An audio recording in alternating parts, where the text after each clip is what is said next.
Buenos días, hermanos. El Señor les bendiga. Es siempre un gusto para mí el estar nuevamente aquí para escuchar un mensaje y meditar en la palabra de Dios. Siempre es bueno hacerlo. Y no le preste atención a mi cara, en realidad no soy muy expresivo, pero de verdad se lo digo, me da mucho gusto el poder estar aquí y compartir el mensaje en esta mañana, en este día. Y estoy contento, estoy agradecido con Dios porque puedo ver, la vez pasada había bastantes lugares desocupados y esta vez hay más lugares llenos. Entonces para mí eso es de mucha alegría y de mucho agradecimiento a Dios. Y sé también que hay quienes están escuchando desde sus casas. Entonces siempre es bueno reunirnos y escuchar la palabra del Señor. Aprovechando también la ocasión, mañana es el Día de las Madres, ¿verdad? Es su día, es este día en el que reconocemos y valoramos el esfuerzo de esa tarea, de esa labor tan maravillosa que las mamás cumplen dentro del hogar, dentro de un sistema familiar. Y aprovechando también, pues quisiera hagamos una pausa. Están ahorita viendo una serie de predicaciones y vamos a hacer una pequeña pausa. Creo que es importante tomarnos el tiempo también para meditar en un tema que vaya relacionado precisamente en esta fecha tan especial como lo es el Día de las Madres. Entonces, antes de continuar, permítame hacer una oración, ponernos en las manos de Dios y quiero también mencionarle una frase que me gusta recordar. Cada vez que voy a predicar me gusta recordar esta frase y decírsela también a quienes están escuchando un mensaje. Y la frase es la siguiente: todo aquel que tiene un encuentro con la palabra de Dios, su vida nunca va a ser igual. Esa es la frase que me gusta recordar. Todo aquel que tiene un encuentro con la palabra de Dios, su vida nunca va a ser igual. Y esa es mi intención el día de hoy, es mi deseo. Cada vez que predico, que la palabra no solamente me provea de conocimiento intelectual, pero que transforme mi corazón. Y también, claro, el de las personas que están escuchando. Entonces, ¿le parece si oramos? Padre, en el nombre de Jesús, te damos gracias por esta mañana, porque tú eres bueno y reconocemos tu misericordia. Padre, gracias porque nos permites reunirnos para escuchar tu palabra, para meditar en ella. Y ahora mismo, Señor, te pedimos que tú hables a nuestros corazones. Pero más que hablar a nuestros corazones, Señor, que tú nos permitas que tu palabra transforme nuestras vidas. Porque a final de cuentas, eso es lo que buscamos al reunirnos, ser edificados unos a otros. En tu nombre, Señor, estamos y nos reunimos y te agradecemos. Amén. Bien, he titulado a la meditación del día de hoy un desafío llamado siglo XXI. ¿Sí? Ese es el título para la meditación en esta mañana, un desafío llamado siglo XXI. Y me gustaría que me acompañe con su Biblia. Vamos a ir a la palabra de Dios, a Éxodo, capítulo 2, versículos del 1 al 10. Le voy a dar lectura, yo voy a estarle dando lectura en la versión Reina Valera 1960. Si usted trae otra o prefiere utilizar otra que sea de su preferencia, no hay ningún problema, puede seguirme con su vista desde la versión que usted prefiera. Pero mire lo que dice entonces la palabra de Dios, Éxodo capítulo 2, versículos 1 al 10. Dice así: un varón de la familia de Leví fue y tomó por mujer a una hija de Leví, la que concibió y dio a luz un hijo, y viéndole que era hermoso, le tuvo escondido 3 meses. Pero no pudiendo ocultarle más tiempo, tomó una arquilla de juncos y la calefateó con asfalto y brea, y colocó en ella al niño, y lo puso en un carrizal a la orilla del río. Y una hermana suya, está hablando de una hermana del niño, una hermana suya se puso a lo lejos para ver lo que le acontecería, y la hija de Faraón descendió a lavarse al río, y paseándose sus doncellas por la ribera del río, vio ella una arquilla en el carrizal, y envió a una criada suya a que la tomase. Y cuando la abrió, vio al niño. Y he aquí que el niño lloraba, y teniendo compasión de él, dijo: de los niños de los hebreos es este. Entonces su hermana dijo a la hija de Faraón: ¿iré a llamarte a una nodriza de las hebreas para que te críe este niño? Y la hija de Faraón respondió: ve. Entonces fue la doncella y llamó a la madre del niño, a la cual dijo la hija de Faraón: lleva a este niño y críamelo, y yo te lo pagaré. Y la mujer tomó al niño y lo crió. Y cuando el niño creció, ella lo trajo a la hija de Faraón, la cual lo prohijó y le puso por nombre Moisés, diciendo: porque de las aguas lo saqué. Bien, este es el pasaje en el que vamos a estar meditando en esta mañana, y en un momento más vamos a meternos de lleno en el texto, pero antes me gustaría decir lo siguiente. Hoy día se registran 5 generaciones, cada una de ellas con un nombre distinto. Quizá usted ha escuchado de esto.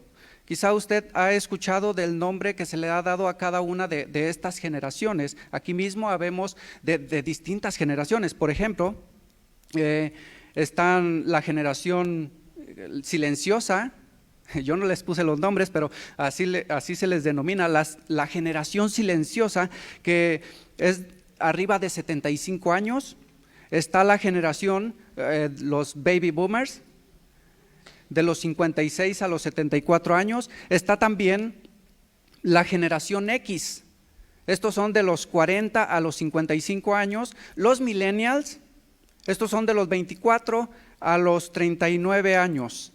Luego les sigue la generación Z, que son de los 23 años a los 8.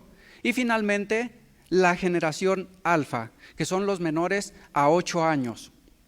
Cada una de ellas con características y formas de pensar muy, muy particulares. No sé si usted había escuchado antes los nombres, quizá no, pero lo cierto, hermanos, es que cada una de ellas ha traído sus propios desafíos para la crianza de los hijos dentro de las familias. Cada una de estas generaciones ha implicado o ha traído sus propios retos para los padres al momento de criar a los hijos. Estamos hablando de padres cristianos viviendo en una sociedad que los influencia hacia el mal. Entonces, cada una de estas ha influenciado o ha traído sus propios retos para las familias. Aquí mismo, por ejemplo, estamos personas de distintas generaciones, y podemos hablar con otras personas de distinta edad, y entonces podemos escuchar frases como: no, es que en mis tiempos no se hacía así.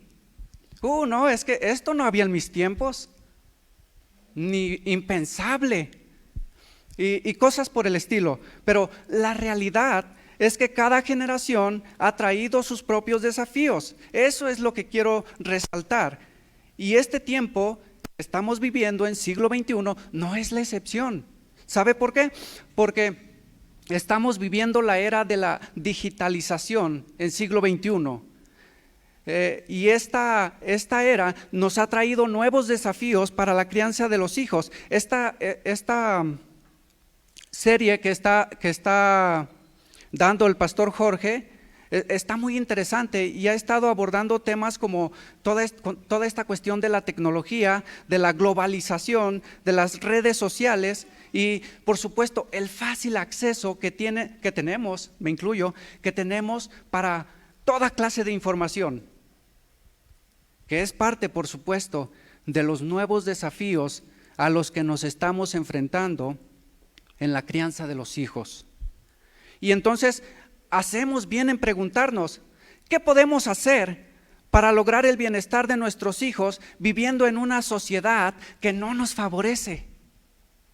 ¿Cómo le haremos frente a este desafío llamado siglo XXI, que influencia a nuestros jóvenes, que influencia a nuestros hijos con toda clase de mentiras. ¿Cómo lograr el bienestar de los seres que amamos viviendo en una sociedad que les dice que casarse con personas del mismo sexo está bien? Viviendo en una sociedad que les dice que llegar o conservar la virginidad hasta el matrimonio es para anticuados. ¿Qué podemos hacer? Y bueno, solamente por mencionar algunas ideas, y yo sé que también están escuchando jóvenes y jovencitas y personas adultas que quizá ya criaron a sus hijos y pueden pensar, este mensaje no es para mí, esta predicación no es para mí, porque estás hablando de la crianza de los hijos, entonces este mensaje definitivamente no es para mí. Bueno, antes de que se sientan excluidos, antes de que sientan que este mensaje no es para ustedes, debo decirles lo siguiente. Nosotros aprendemos para dos razones. En una ocasión me dijo un amigo, nosotros aprendemos para dos razones. Obviamente hay más, pero él lo planteaba de esta manera. Nosotros aprendemos para dos razones. Primero, aprendemos para corregir los errores que quizá hemos cometido. Sí, esa es una razón, aprendemos para corregir errores. La otra es que aprendemos para no caer en los errores que otros han cometido. Desde luego que la segunda es mucho mejor. Y precisamente es al punto que quiero llegar. Aquí hay jóvenes también escuchando. Y nosotros que ya tenemos hijos, quizá hemos cometido errores, pero podemos aprender para corregir esos errores. Pero para los jóvenes que están escuchando, es mucho mejor porque ellos pueden aprender desde ahora para no caer en los mismos errores que quizá los padres de otra generación hemos cometido. Entonces, en resumen, sí es un mensaje para todos, sí se está considerando, sí se está teniendo en mente a todos en general. No se sientan excluidos, por favor. Y hoy quiero compartirle dos principios. Es lo que vamos a estar viendo, dos principios muy generales en realidad, dos principios que nos ayudarán a ver por el bienestar de nuestros hijos, aun cuando estemos viviendo en este desafío llamado siglo XXI. Y en un momento más voy a explicar un poquito más de toda esta cuestión de la sociedad y demás, pero eso es lo que vamos a estar viendo. Dos principios que nos ayudarán a ver por el bienestar de los que amamos. Y vamos a ver el primero. El primer principio que quiero compartir con ustedes, gracias. El primer principio que quiero compartir con ustedes entonces es que la enseñanza comienza en el hogar. Sí, la enseñanza comienza en el hogar.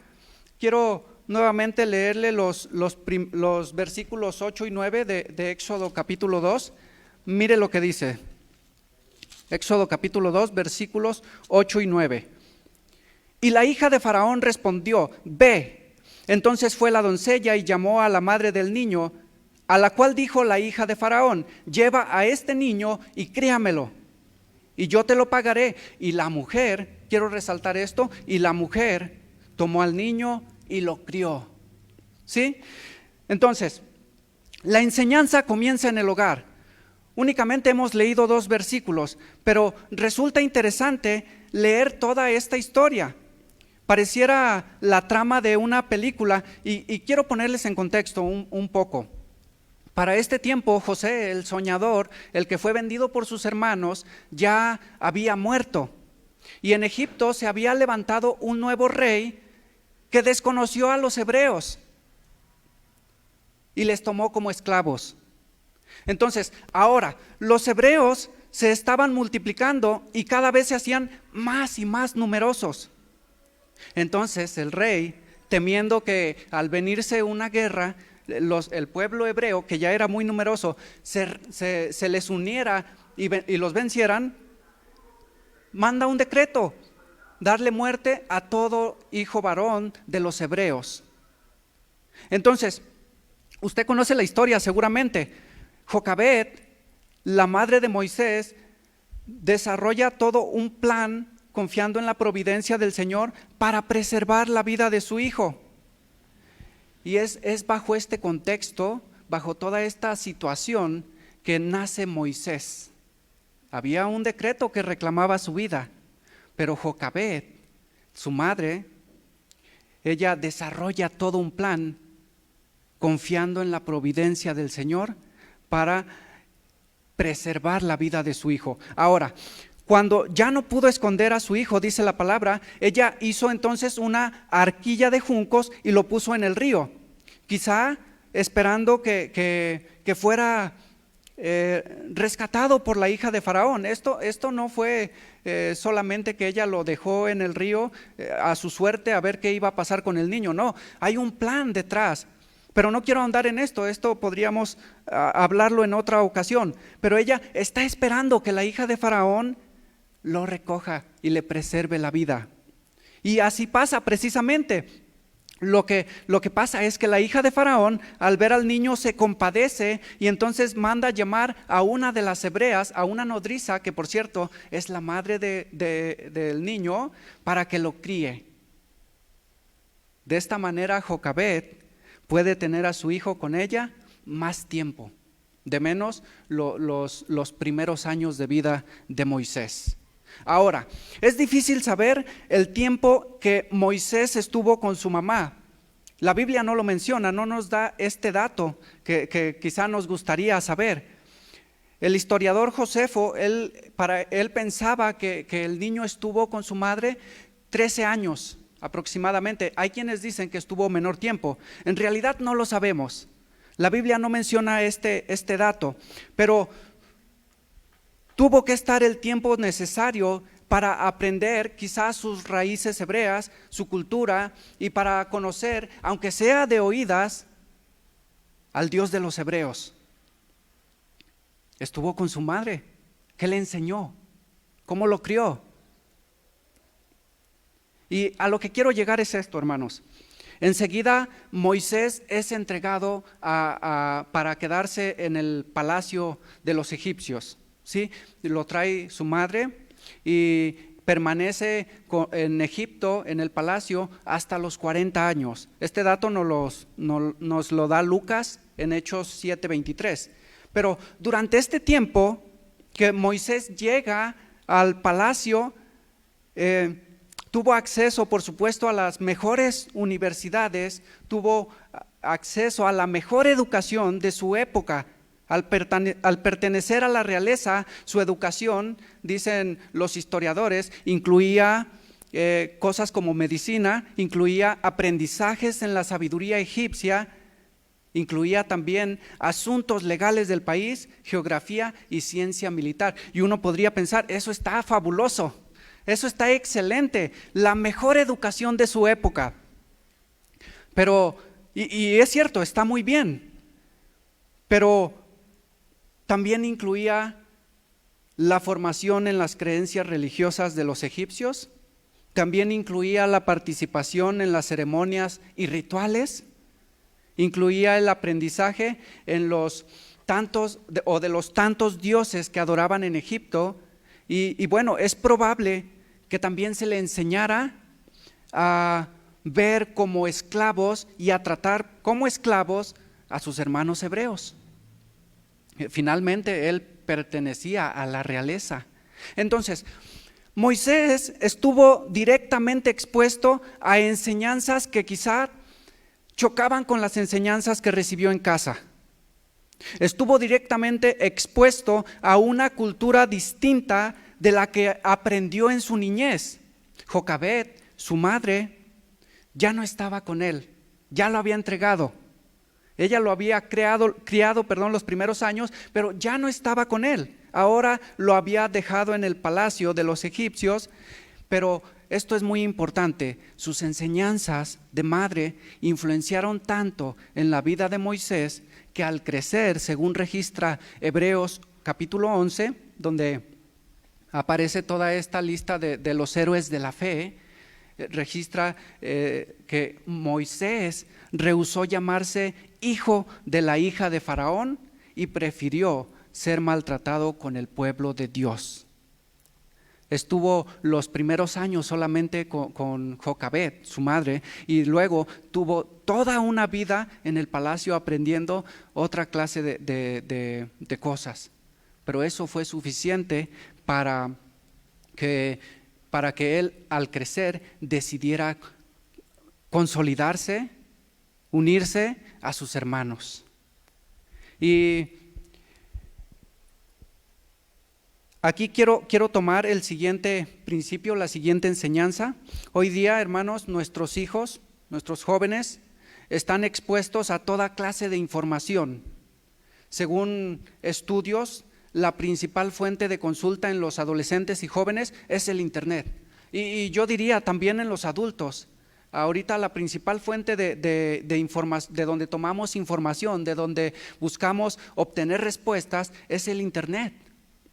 Ahora, según estudios, la principal fuente de consulta, ya lo dije, es el Internet, y dentro de los 7 sitios de consulta más populares, esto sí, en adolescentes y jóvenes, está Wikipedia, está YouTube, está Yahoo y Answers.com. ¿Cuál es el problema? El problema, hermanos, es que por lo menos estas 4 páginas que están dentro de las más populares, son los mismos usuarios los que crean el contenido. Y entonces cuando el joven, cuando el adolescente va y quiere buscar acerca de algún tema, pongamos un ejemplo, quiere buscar acerca de la sexualidad, él busca ahí en Internet y ¿sabe qué? Va a encontrar 1000 maneras de entender la sexualidad, 1000 formas distintas de comprender la sexualidad. Claro, cada una de ellas no abordadas desde la Biblia. Ese es el problema. Ahora, esto es una realidad que estamos viviendo en siglo XXI. ¿Qué vamos a hacer? ¿Quitarles los celulares? ¿Quitarles las tabletas? ¿No dejarlos usar la Internet? Por supuesto que no. Esa no es la solución. Y no es mi intención, hermanos, asustarlos. No es mi intención que terminando la predicación ustedes vayan a casa y le prohíban a sus hijos usar la Internet o quitarle su celular o cosas así. No es mi intención, porque esa no es una solución. Ellos pueden hacerlo a escondidas si quieren, pero no es mi intención. Entonces, lo que sí estoy diciendo es que tenemos la responsabilidad de enseñar en casa a nuestros hijos. La enseñanza comienza en el hogar. Ahí es donde comienza la enseñanza, en el hogar. Y no hay una mejor manera de protegerlos de todas estas formas diferentes de pensar y entender las cosas.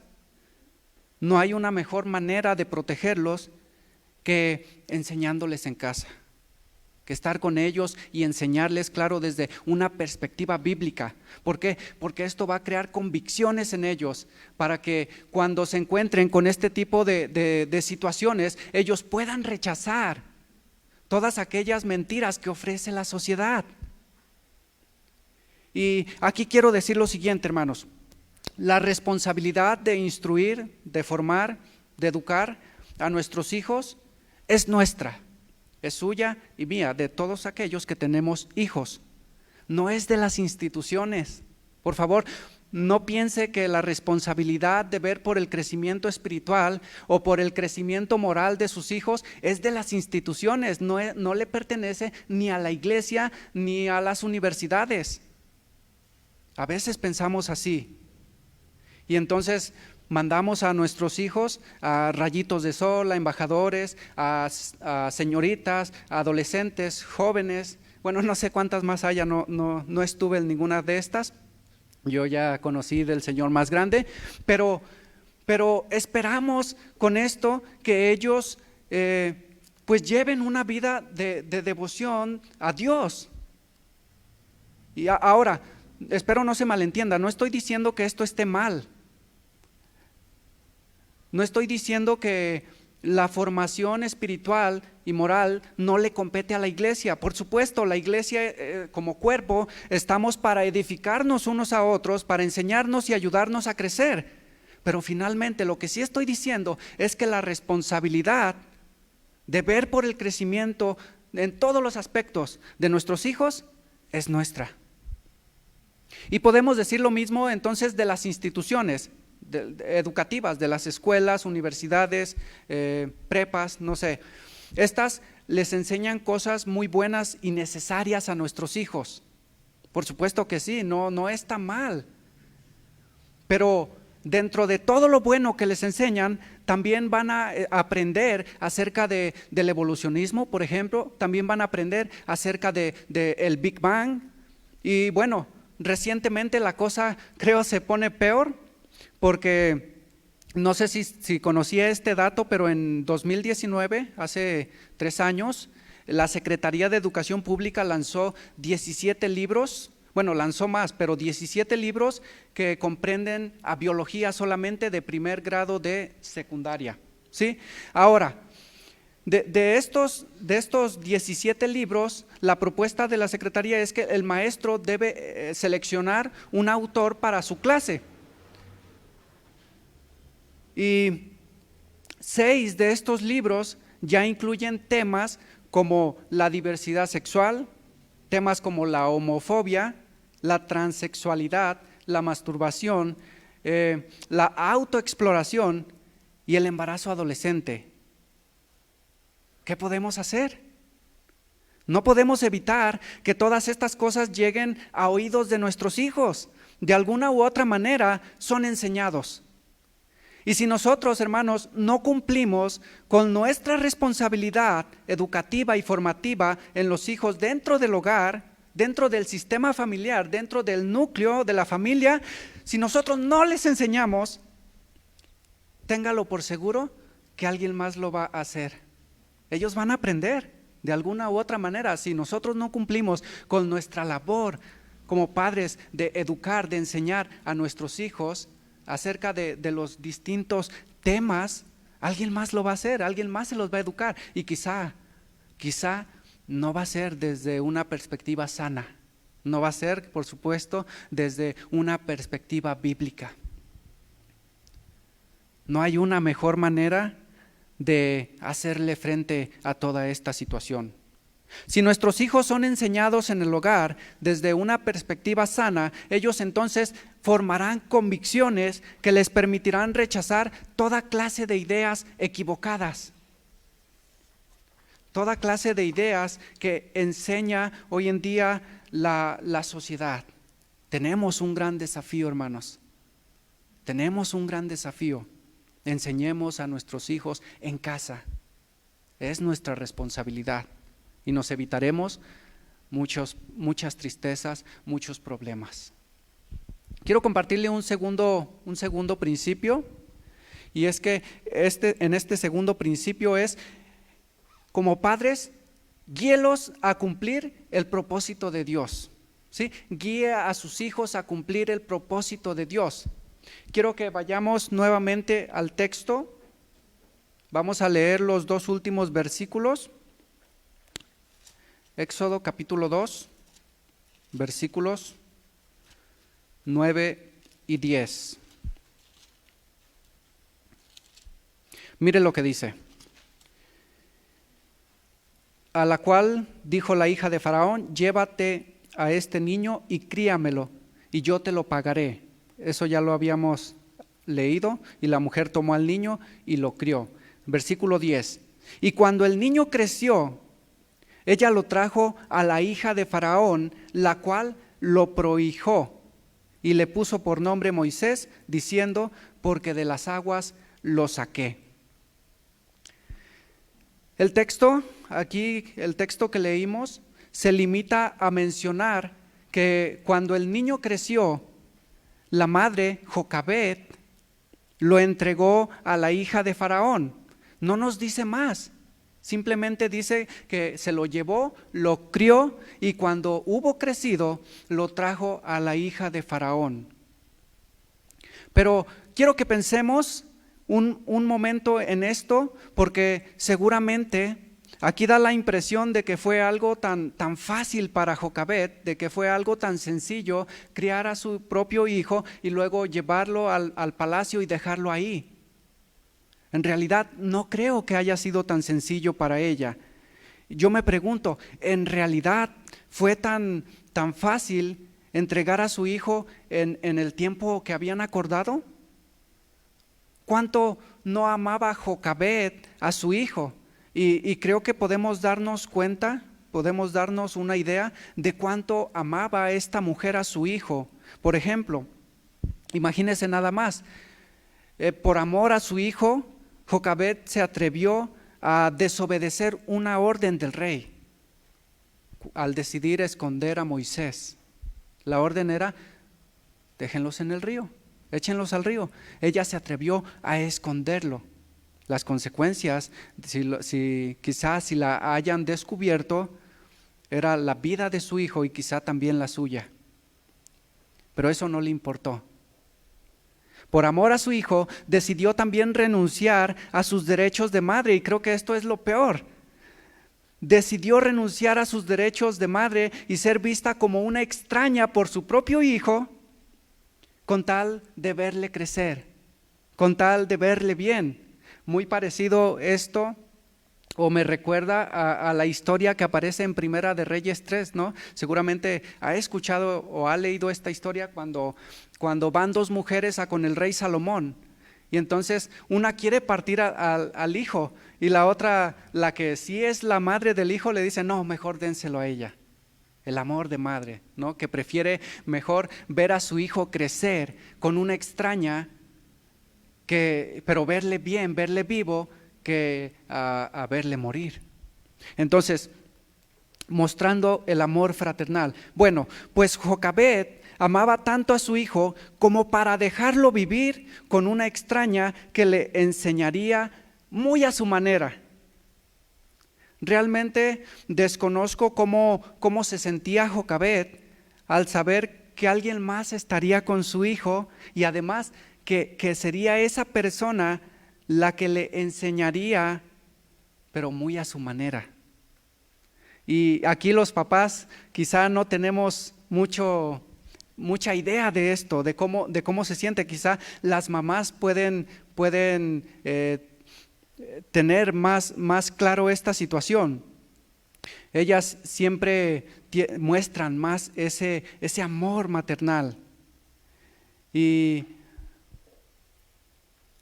aquí, bueno, yo no le veo en realidad tanto problema, porque lo veo desde mi perspectiva de hombre y de padre, pero creo que las mamás sí entienden más las implicaciones de todo esto. Generalmente las mamás, quizá a mayor medida que los papás, tienen ese celo por el cuidado de los hijos. Y pocas permiten que alguien más intervenga en la crianza de sus hijos, ¿no? Si alguien más les llama la atención a sus hijos o si alguien más quiere educarlos de una manera diferente a la de ellas, que dicen: no, espérate, este es mi hijo. Son un poquito más celosas en ese sentido, pero creo que ellas lo entienden un poquito mejor. Ahora, todo esto para mencionar lo doloroso que pudo haber sido esa entrega. Y bueno, llega el momento de la entrega y de alguna manera Jocabed ha entendido que si Dios le ha preservado la vida de su hijo desde el principio, al ser bebé, era porque el Señor tenía planes para Moisés. Y ahora que llega el momento de entregarlo a la hija de Faraón, ella no se rehúsa. Y pudiéramos pensar, ¿por qué no se rehúsa a entregar a su hijo? En realidad no lo sabemos. El texto no lo menciona, pero queda claro que no fue por miedo a morir. Pero quizá no se rehusó a entregarlo porque confía que Dios tiene planes para su hijo. Ya Dios se lo ha mostrado al principio al preservarle la vida cuando estaba bebé. Tampoco se mencionan más aspectos de la vida de Jocabed y es probable que ella haya muerto sin haber visto cumplidos los propósitos de Dios en la vida de Moisés. Es muy probable que Jocabed haya muerto y no haya podido ver todo o la manera en la que Dios usó a su hijo para liberar a su pueblo y toda esta cuestión. Pero siendo una mujer de fe, no se negó a entregar a su hijo en el tiempo acordado, confiando que confiando que su hijo estaba en buenas manos. Por supuesto, en las manos de Dios. Y esto nos enseña un principio, podemos tomar una enseñanza de aquí también para el cuidado de nuestros hijos, y es que como padres tenemos la responsabilidad de ayudar, de estimular e impulsar a nuestros hijos a cumplir el propósito que Dios tiene para ellos. Y aquí quiero que pensemos, que nos detengamos un momento en esto, quiero que lo analicemos, porque estoy hablando de ayudarles a cumplir los propósitos que Dios tiene para ellos, de ayudarles a hacer lo que Dios quiere que sean, y ojo con esto, para ayudarles a hacer lo que Dios quiere que sean y no lo que nosotros como padres queremos que sean. Muchas veces solemos proyectar nuestros sueños fallidos en nuestros hijos. Y queremos entonces que ellos hagan lo que nosotros no pudimos. Queremos que, por ejemplo, un padre que quiso ser médico, pero por alguna razón no pudo lograr llegar a serlo, generalmente su forma de pensar va a ser: mi hijo tiene que ser médico. Y yo me voy a esforzar y le voy a dar todo lo que necesite para que pueda lograrlo y pueda ser médico. Siendo que a veces el hijo no quiere ser médico o simplemente, ni siquiera es el propósito que Dios tiene para la vida de su hijo. Entonces, tengamos cuidado con esto. También podemos decir de una madre que tuvo carencias económicas en su infancia, ella se va a esforzar en proveer para sus hijos todo lo que ella no tuvo. Ahora, espero nuevamente no se malentienda esto, no estoy diciendo que está mal esforzarse para que los hijos tengan mejores oportunidades que los padres. No estoy diciendo eso. No estoy diciendo tampoco que está mal motivar o luchar para que nuestros hijos aspiren a una mejor economía. No me malentienda, no estoy diciendo eso. Lo que sí estoy diciendo es que necesitamos, hermanos, estar sensibles a la voz de Dios para entender lo que el Señor quiere hacer en la vida de nuestros hijos. Si a Jocabed le pusieran a elegir entre dar a su hijo o quedarse con él, lógicamente desearía estar con su hijo. Pero ella, quizá por las circunstancias, no lo sé, pero ella entendió que dejar a su hijo en el palacio real era la voluntad de Dios. ¿Fue doloroso? Por supuesto que lo fue, pero finalmente era lo que Dios quería hacer en la vida de su hijo. Era el proceso que Dios quería llevar en la vida de Moisés, quizá para prepararlo y hacer todo lo que hizo por medio de él. No lo sabemos. Nuevamente la Biblia no menciona este dato. Ahora, ella hizo todo lo que como madre le correspondía. Estuvo con el niño, le instruyó, y ahora que ya no podría estar con él, ya no podría estar más tiempo con su hijo, lo único que le quedaba era entonces confiar en la providencia del Señor.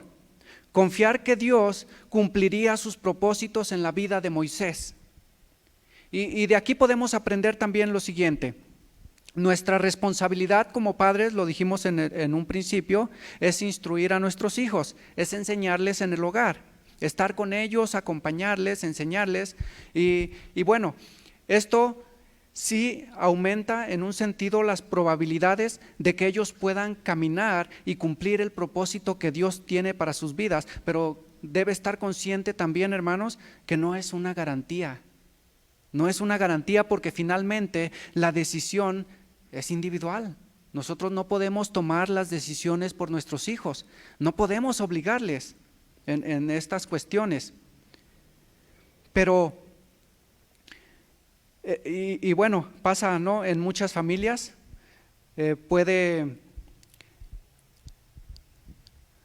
puede darse el caso que los padres enseñan al hijo desde que es pequeño y luego al crecer él toma otras decisiones diferentes.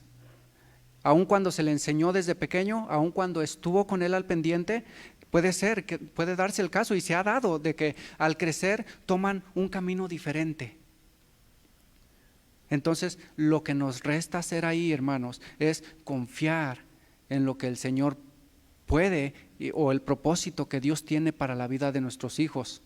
Por supuesto, no les vamos a abandonar, no les vamos a rechazar si ellos toman un camino distinto al que les hemos enseñado, pero sí confiemos en los propósitos que Dios tiene para la vida de nuestros hijos. Pero nosotros cumplamos con nuestra responsabilidad de enseñarles. Bien, hagamos lo que nos corresponde, que es enseñar a nuestros hijos, y confiemos que el Señor hará lo que no está en nuestras manos hacer. Hemos visto dos principios, hermanos, muy generales en realidad. Se necesitaría mucho más que un sermón para hablar quizá de otros principios más específicos en cuanto a la crianza de los hijos, pero hoy hemos visto dos. Y dijimos, la enseñanza comienza en el hogar, la responsabilidad de enseñar es nuestra. Y guiemos a nuestros hijos a cumplir el propósito de Dios. Tenemos ahora la responsabilidad de educar a las nuevas generaciones en pleno siglo XXI. Generaciones envueltas en un entorno lleno de toda clase de ideas, de formas de pensar, que no solo contradicen las Escrituras, en la mayoría de los casos, pero que las atacan con severidad. Es un desafío grande y en realidad no podemos aislar a nuestros hijos del entorno en el que vivimos. No podemos evitar que ellos escuchen y vean toda clase de ideas. No podemos tenerlos en una vitrina para que no pase nada de esto. Por supuesto que no, pero sí podemos y debemos enseñarles, porque esto les permitirá a ellos formar convicciones para rechazar toda clase de ideas contrarias a los principios de Dios. No le dejemos entonces la responsabilidad o toda la responsabilidad del cuidado de nuestros hijos ni a la iglesia ni a las escuelas, porque estas sí están para ayudar y sí apoyan en esta función, desde luego que lo hacen, pero en la mayoría de los casos, pero finalmente la responsabilidad es nuestra. Oremos y que el Señor nos dé sabiduría en todo esto. Vamos a orar, hermanos. Padre, te damos gracias por este día, por esta mañana, porque, ya tarde, porque tú eres bueno y confiamos en que tú tienes cuidado de nosotros, cuidado también de nuestros hijos. Danos sabiduría, Señor, para hacer frente a toda esta sociedad en la que estamos viviendo, que si bien no nos favorece, pero sabemos, Señor, que atendiendo estos principios puede ser una medida preventiva para evitarnos problemas, para evitarnos quizás sufrimientos. Lo demás, Señor, lo que no podemos controlar, lo ponemos en tus manos. Ayúdanos como padres a hacer lo que nos corresponde, a cumplir con nuestra responsabilidad, y lo demás, Señor, lo dejamos en tus manos confiando en que tú tienes cuidado y control. En el nombre de Jesús, amén.